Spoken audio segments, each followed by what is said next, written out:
Bienvenidos, se encuentren todos por acá en esta clase virtual dirigida fundamentalmente a mis alumnos de la Universidad Santa María en la asignatura Derecho Procesal Penal 2.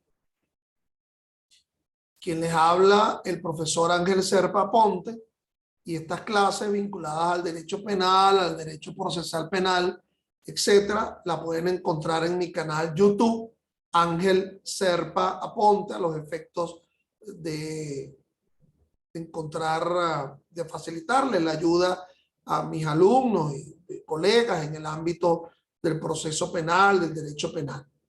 Estoy transmitiendo en enero de 2022 y bueno, específicamente frente a mis alumnos, ya esta sería el último tema que sería abordable en la tercera evaluación que ellos tienen en la asignatura. Por cierto que ninguno de mis alumnos de la Universidad Santa María hoy se incorporaron a las clases a la reunión pues de consulta o de duda. Debe ser que no tienen ninguna con respecto a la asignatura. Bueno, estimados míos,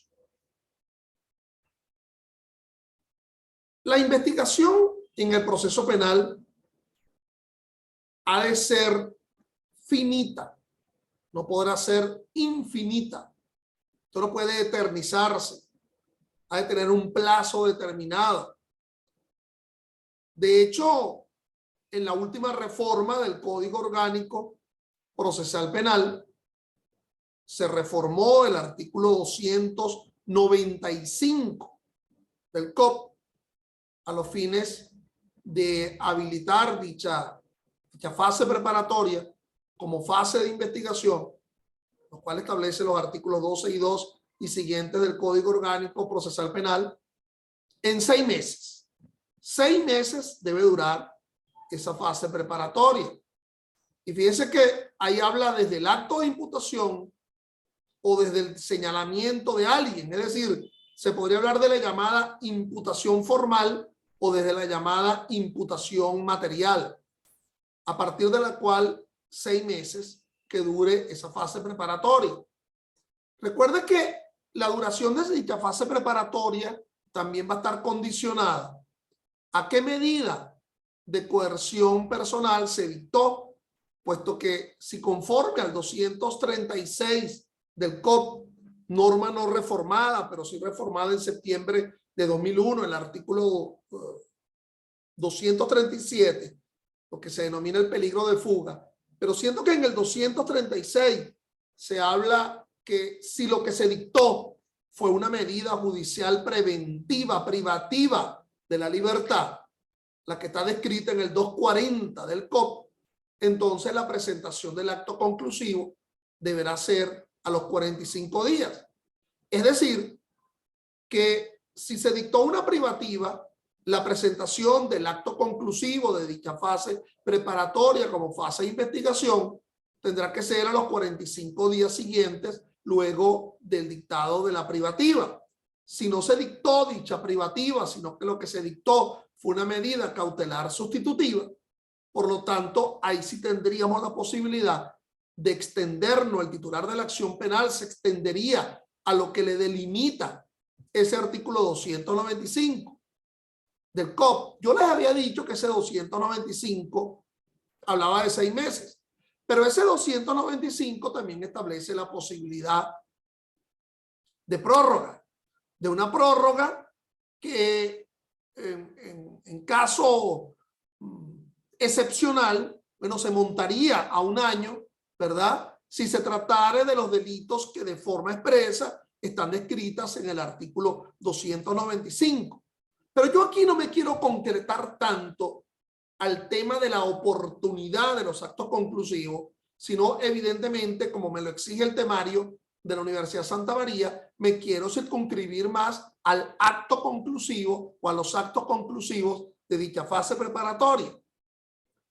Así, esa fase preparatoria como fase de obtención de los elementos de convicción, esa fase preparatoria como fase de investigación Y de nuevo les reitero lo que he dicho en otras oportunidades. A veces la expresión es un poco inusual porque es que la investigación realmente en propiedad no ha terminado con la presentación del acto conclusivo.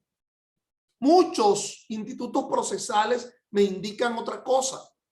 Por ejemplo, si en el 311 del COP me habla de las llamadas pruebas nuevas que fueron presentadas con posterioridad a la acusación, será entonces que con la presentación de la acusación no se concluyó la investigación, porque si tenemos una prueba nueva es porque no ha concluido dicha investigación. Serían excepciones. Pero ahí está también el artículo 326 del Código Orgánico Procesal Penal, hablándome de la prueba complementaria. Aquella prueba que, como se lo expliqué a ustedes en una clase anterior sobre las oportunidades probatorias y que también va a ser evaluada, es una prueba que se conoce con posterioridad a la presentación a la acusación. Entonces pareciera que si hay una prueba con posterioridad a la presentación de la acusación es porque no ha cesado esa investigación. Pero también estamos en pleno fragor del juicio oral y público. Y allí está el 342 del COP, hablándome de hecho nuevo, prueba nueva. Puede ser que un hecho nuevo se derive ya en pleno fragor del juicio oral y público, pero que está delimitado en sus contornos, pero que requiere una probanza especial. Entonces, la obtención de la convicción para ofertar una prueba. Pero, salvo esas excepciones, se supone que la fase neta, esencial para la investigación, es la fase preparatoria. Fíjense que inclusive el concepto de imputación formal del artículo 126 del COP me habla de probabilidad objetiva de responsabilidad. Si es una probabilidad objetiva, lo de objetivo significa que tiene que ser palpable, asible, que está allí, que se objetiviza, ¿ok? Y que se deriva precisamente de una investigación. Ahí está el 308 del COP, hablándome de cuando se tiene fundamento serio, se presenta la acusación. Entonces, ¿de dónde se obtiene ese fundamento serio? Bueno, precisamente de esa fase preparatoria. Entonces, esa fase preparatoria tiene actos conclusivos.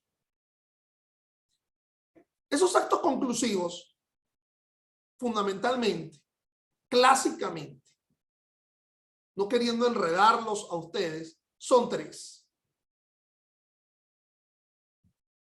El archivo fiscal, descrito en el artículo 297 del COP. No confundirlo con el archivo judicial, 298, 299. El archivo fiscal, mira de dónde proviene, del fiscal. El fiscal decreta un archivo fiscal, un engavetamiento de la causa. Archivo con él. El otro acto conclusivo sería la solicitud fiscal de sobreseimiento. El fiscal tiene un convencimiento luego de una investigación, pero tiene un convencimiento negativo. Porque si tuviese un convencimiento positivo, presenta otro acto conclusivo, que sería la acusación, y ya ese es el tercero. 308 del COP. Es decir, es algo así como las obligaciones. En derecho civil se te habla de las obligaciones. Hay una obligación de hacer, de no hacer, de pagar. Bueno, aquí estaríamos hablando. Convencimiento positivo. Se acusa. Convencimiento negativo. El fiscal solicita el sobreseimiento. No tengo convencimiento, ni para ti ni para mí. Decreta un archivo fiscal. Estos serían los tres actos conclusivos. Pero aquí podríamos incorporar un cuarto acto conclusivo, que es el que estaría siendo regulado en los artículos 37, 38 del Código Orgánico Procesal Penal. ¿Y qué es el principio de oportunidad? ¿Qué significa este principio de oportunidad?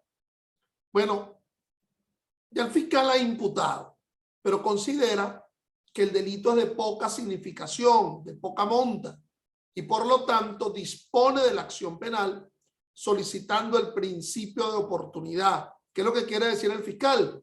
Bueno, que yo voy a concluir esta fase preparatoria solicitándole al juez que sobresee al imputado.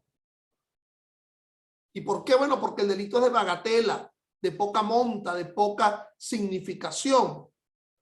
Ese principio de oportunidad, conjuntamente con el acuerdo reparatorio y conjuntamente con la suspensión condicional del proceso, conforman lo que se denominan las alternativas a la prosecución del proceso. Pero excepcionalmente pudiéramos hablar que ese principio de oportunidad sería un cuarto acto conclusivo de la fase preparatoria. Pero si le preguntan a otros profesores, otros jueces, etcétera, dirán no, son lo que establece el COP, que son el decreto de archivo fiscal 2927, la solicitud fiscal de sobreseimiento 300 del COP y la acusación pública descrita en el artículo 308 de el Código Orgánico Procesal Penal. Entonces, veamos el tema de los actos conclusivos a partir de la grafía de la fase preparatoria. Se realizó una audiencia de imputación. No vayamos a hacer mucho énfasis con respecto al tema, o la imputación se realizó en sede fiscal. Ahí se dictó o una medida privativa o una medida cautelar sustitutiva, y por lo tanto se estableció el tipo de procedimiento que se iba a adoptar, o el procedimiento ordinario, o se acogió un procedimiento especial. Por ejemplo, el delito es menos grave, o el delito fue un delito flagrante y por lo tanto no habrá fase intermedia del proceso, sino que el acto conclusivo, cualquiera que se vaya a presentar, se presentará directamente ante el tribunal de juicio. Repito, los actos conclusivos de la fase preparatoria obran perfectamente, aun si el delito es grave, si el delito es menos grave o si el delito es calificado como flagrante. De igual forma, tiene que concluirse dicha fase preparatoria. Si el delito es calificado como flagrante en la audiencia de imputación, pues se presentará el acto conclusivo, que ya saben ustedes, que es la acusación o la solicitud fiscal de sobreseimiento o el decreto de archivo fiscal, directamente ante el tribunal de juicio. Si no se califica el procedimiento por flagrancia, entonces se presentará el acto conclusivo, cualquiera de ellos tres, directamente ante el tribunal de control.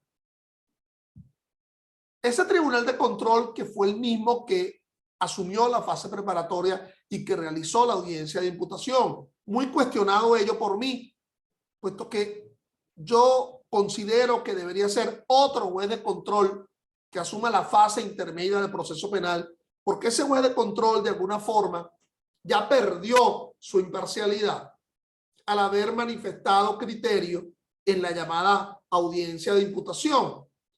Claro, si ahora la imputación es en sede fiscal y ello solamente es posible cuando surja el inicio del proceso de forma oficiosa o bien sea por los actos proformadores de la acción penal, la denuncia o la querella. Entonces, bueno, ese juez quizás no ha intervenido mucho porque la imputación surgió es en sede fiscal.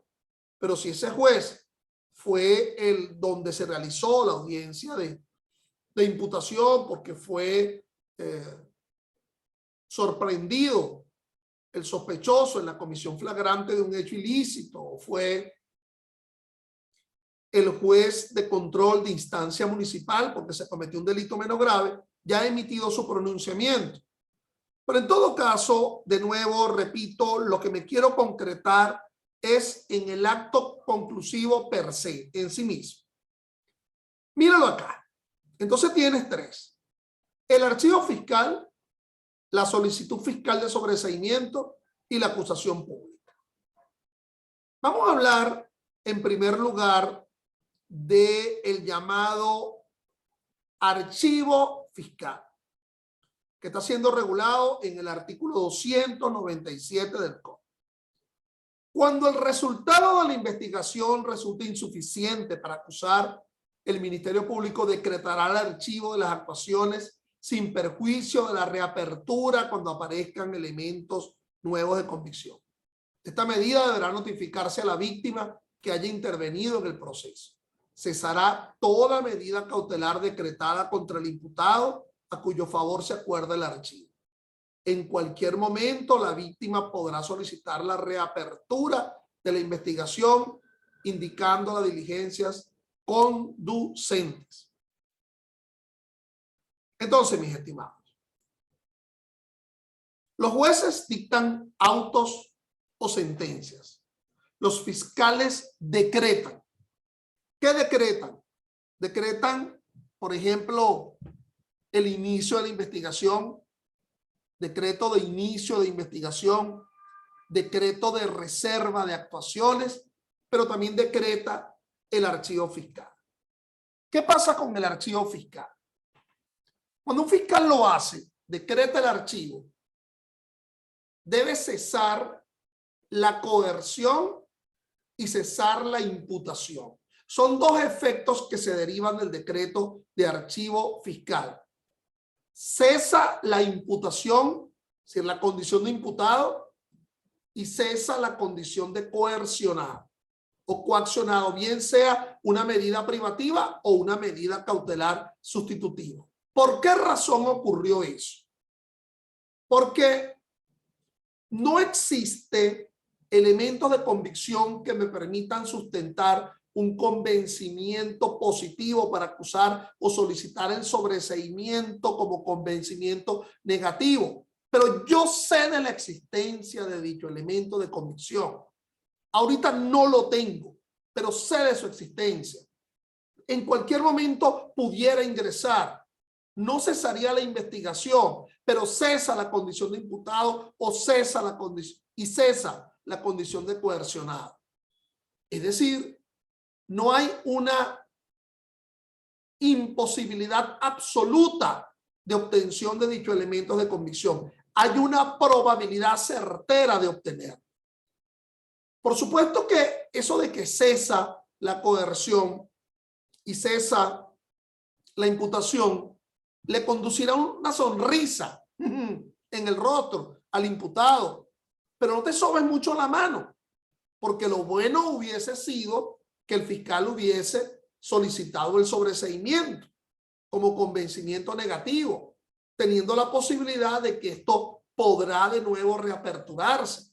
Eso sí, si se va a reaperturar, tendrá que ser porque me demuestre el titular de la acción penal que has encontrado un elemento de convicción distinto. Porque ¿cómo es posible que el lunes me dices que con dicho elemento de convicción no tienes un convencimiento y el viernes me diga que con dicho elemento de convicción sí tienes un convencimiento? Recuerda que el efecto del decreto de archivo fiscal es que cesa la imputación.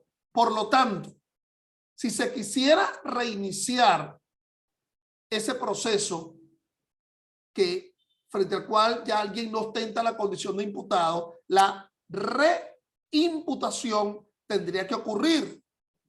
Si ahora asumimos que la imputación formal es en sede fiscal, pues tendría que ser en sede fiscal, a los efectos de que se valide ese artículo, disculpen, 126 del Código Orgánico Procesal Penal. ¿Ok? Porque recuerda que ya no ostentaría la condición de imputado. Una condición común en todos los actos conclusivos es que tiene que haber previamente una imputación. Es una condición común. Inclusive de ese cuarto que te mencioné. para que exista decreto de archivo fiscal, acusación o solicitud fiscal de sobreseimiento, tiene que ser frente a alguien que ostenta la condición de imputado. O inclusive para que exista una solicitud fiscal del principio de oportunidad en la cual prescinde el ejercicio de la acción penal. Entonces, tiene que haber una condición de imputado de forma previa. Sigamos entonces con la revisión de la referencia normativa que hace el COP frente al decreto de archivo fiscal. Parágrafo único. En los casos de delitos en los cuales se afecta el patrimonio del Estado o intereses colectivos y difusos, el Ministerio Público deberá remitir al fiscal superior correspondiente copia del decreto de archivo con las actuaciones pertinentes dentro de los 3 días siguientes a su dictado. Si el fiscal superior no estuviera de acuerdo con el archivo decretado, enviará el caso a otro fiscal a los fines de que prosiga con la investigación o dicte el acto conclusivo a que haya lugar.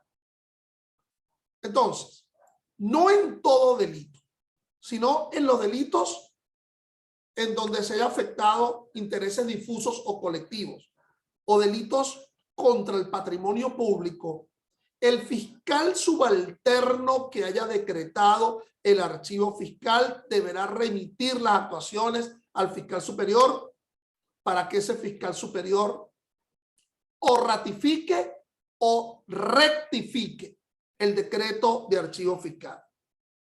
Si lo ratifica, entonces allí sí opera la llamada remisión ante el juez de control a los fines de que el juez de control haga cesar la imputación.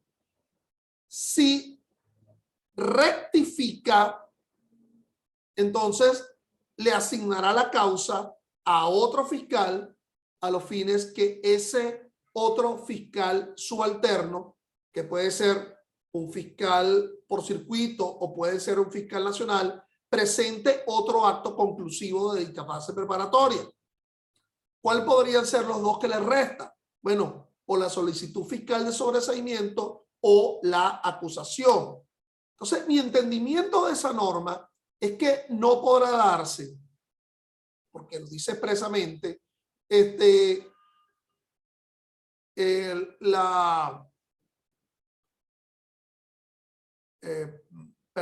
cuando se habla de copia del decreto de archivo fiscal, es que operaría el efecto de cese de la imputación y de coerción por parte del Tribunal de Control, pero de forma paralela el fiscal superior podría estar presente frente al tema de la ratificación o de la rectificación del decreto de archivo fiscal como acto conclusivo, porque fíjense que habla de la copia del decreto. Y si se habla de la copia es porque lo principal ha sido remitido al juez de control para que el juez de control realice los efectos del decreto de archivo fiscal, a pesar que se encuentre en una especie de revisión por parte del fiscal superior.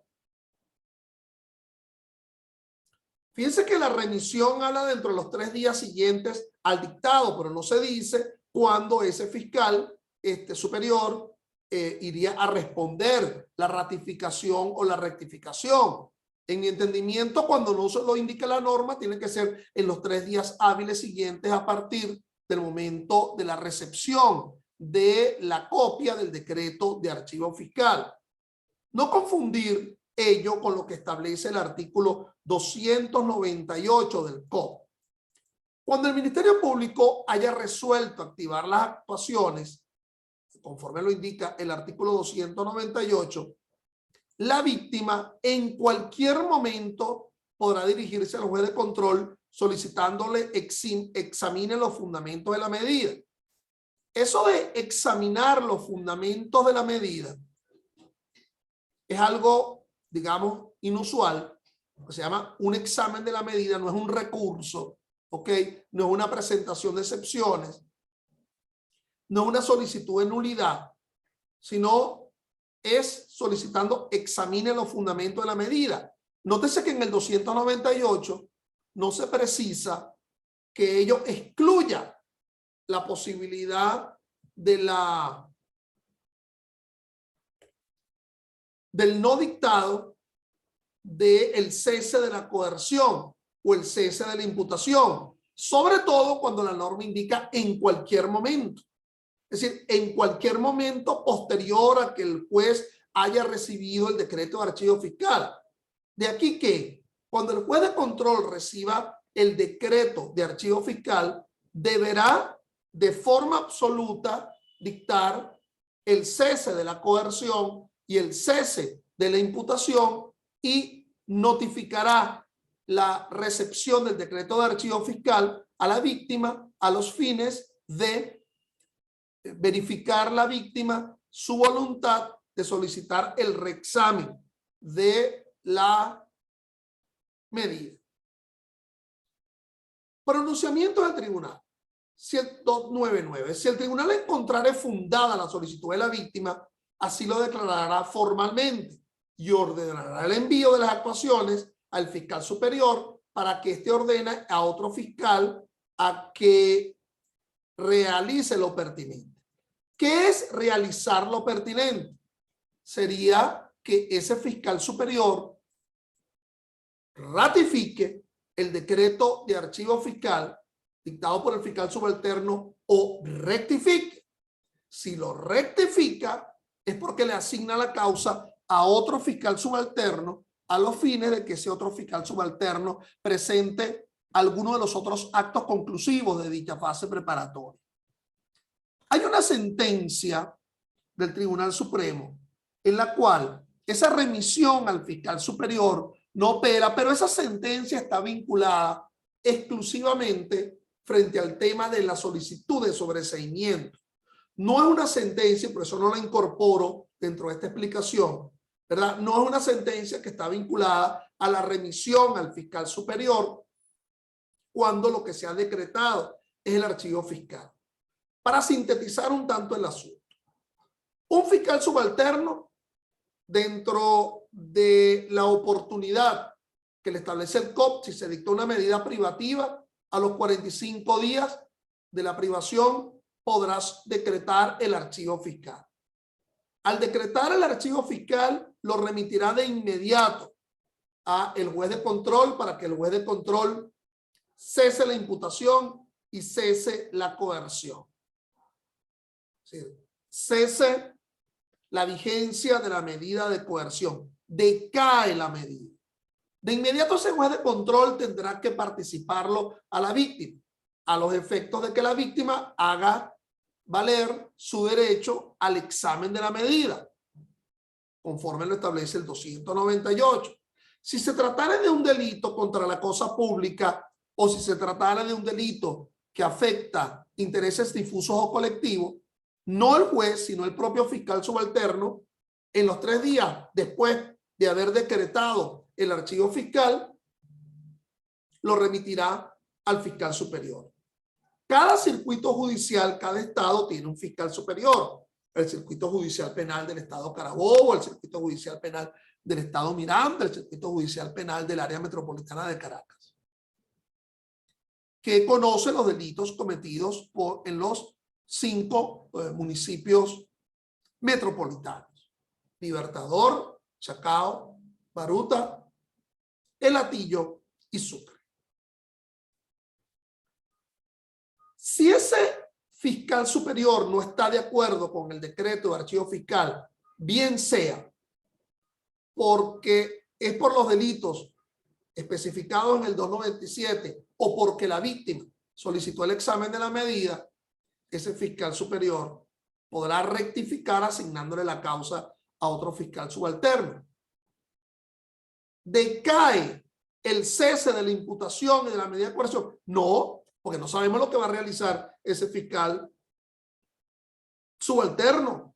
A lo mejor ese fiscal subalterno va a mejorar inclusive la situación, porque ni siquiera estaría hablando de un decreto de archivo, sino de una solicitud de sobreseimiento.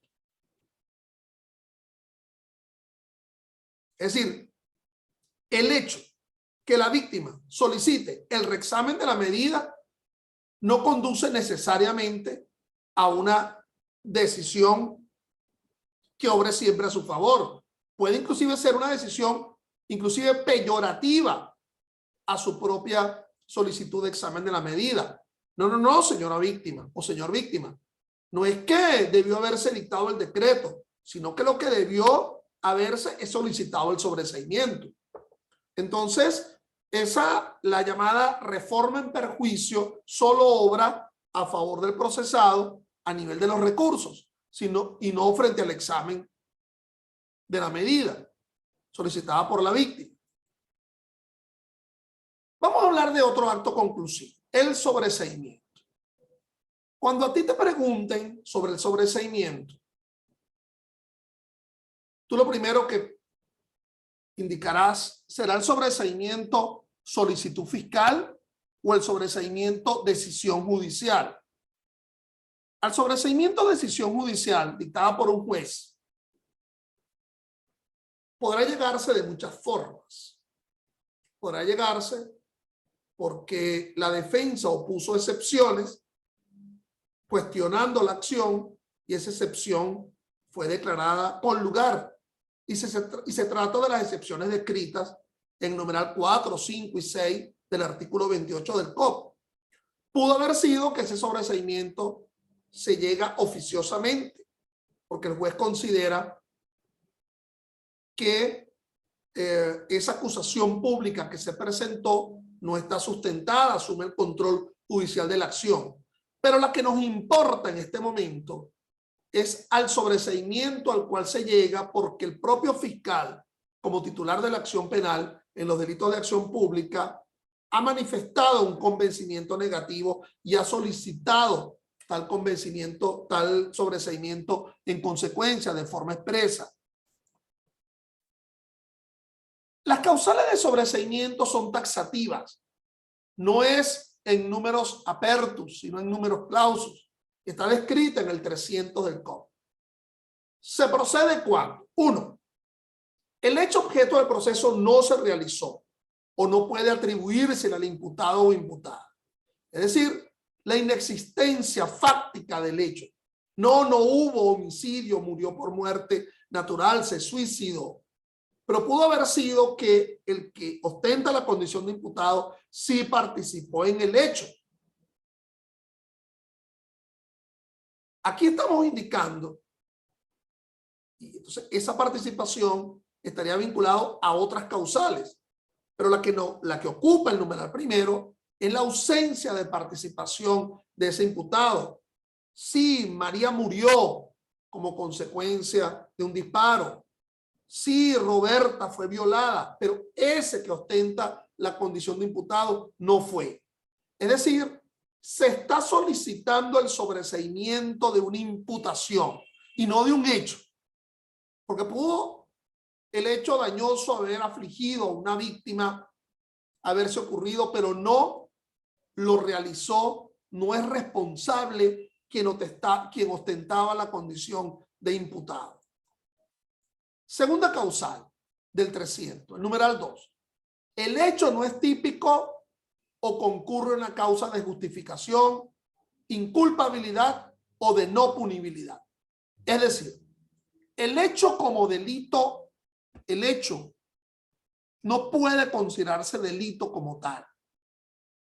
Se exige una causa, una condición objetiva de punibilidad, por ejemplo, que el que haya realizado el hecho sea funcionario público, que administre, guarde o custodia bienes, si se tratare de una imputación por un delito contra la cosa pública. Bueno, se perdieron esos bienes, pero ese no administraba, no guardaba ni custodiaba bienes. Es una condición objetiva de punibilidad que indicaba el tipo penal. Seducción con promesa matrimonial. Tenía la seducida 22 años de edad. Por lo tanto, no se adecua al parangón típico. Pero puede haber también una causa de inculpabilidad. Por ejemplo, la inimputabilidad. Por ejemplo, el error. Por ejemplo, la condición de enfermedad mental. Entonces, causas que excluyen la culpabilidad. Pero también como otro elemento del delito nos podremos encontrar la antijuridicidad. Y el hecho se ocurrió, pero media una causa de justificación, como por ejemplo la legítima defensa, el cumplimiento del deber.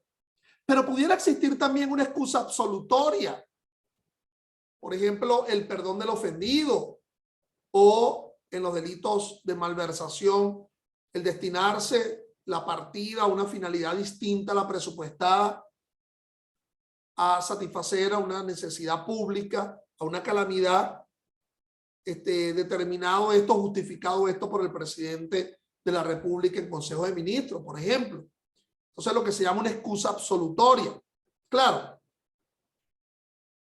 aquí el problema crucial es si la causa de atipicidad o la causa de no culpabilidad o la causa de justificación o la excusa absolutoria requieran ser demostradas con pruebas. Y si es con pruebas, bueno, tendría que ser en el juicio oral y público. Tendría que ser un sobreseimiento que se plantee en esos términos de forma absoluta. Es decir, estamos admitiendo que hubo legítima defensa. ¿Ok?